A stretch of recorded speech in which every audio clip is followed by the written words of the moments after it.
F sharp, C over G. How about, let's do this one, G over B, right?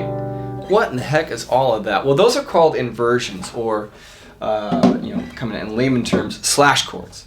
No, not the guitar player slash, but just slash chords, because there's kind of an inherent slash within the language of those chords. So what you're going to get, let's just start with we'll do D over F sharp, okay?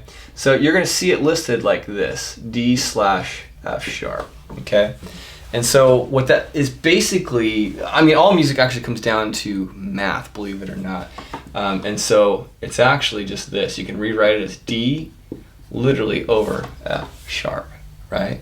So that right there, usually this is like the numerator denominator, right? Well, or another name for this is bass, right? You know, back to math class, you're all like, no, right?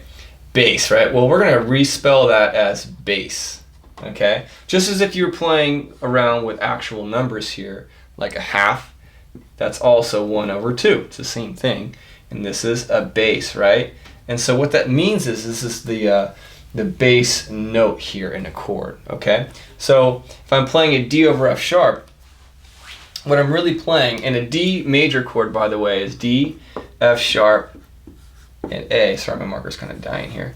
That's a D major chord. Every D major chord in the history of time. You know, piano, guitar, ukulele, whatever it is. So, you know, knock this thing over, but if I'm playing a D major, it's D, A, D, and then F sharp. Boom. 1, 5, 1, and 3. Okay? And if I put an F sharp in the bass with my thumb, by the way, I've got a video on the 2 types of D over F sharp. It's popping up now.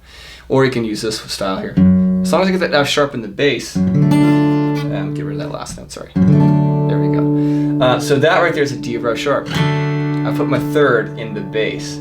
That's all that means. My F sharp goes on the bottom, okay? If I'm playing, what was the other chord I did? I did C over G, right? So I'm playing a C major chord, and I put a G in the bass, because that's C slash G. It'd be this guy. Right? Sorry for the awful penmanship, but C slash G would be this. I'm playing a C, and I need to put a G in the bass. Right now my lowest note, aka bass note, is the note of C. A sharp, B, C. So that's normal, but that's not what I want if I see C slash G, right? I need to do this, put my third finger on the E string 3rd fret, and my 4th finger takes its place on the A string 3rd fret. Now I've got a G on the bass. Kind of cool, right? Almost sounds like it's wrapped in a blanket. It's kind of warmer in my opinion. So that's a C slash G, also known as a C over G. Okay. Last one would be maybe a G slash B. It's also very common. Very common way to play that is to, well, you can start by playing a G major and get rid of your middle finger, which is the note of G. E, F, F sharp, G. So get rid of that and simply keep your first finger here on the note of B, A sharp, B, and try to touch that E string so you're muting it. And now that's a new bass note. You have a G over B now. And I'm touching that string to mute it, so that way I can get a little bit more freedom here. Okay? So, hopefully this helps to demystify the slash chords, which the fancy and the proper name is called inversions. And if you're interested in going deeper and deeper diving on what inversions are and how to use them and examples in songs, I'd be happy to go down that road with you. Just leave a comment below. Please like, subscribe, and share this video, and I'll see you in the next one. Thanks, guys.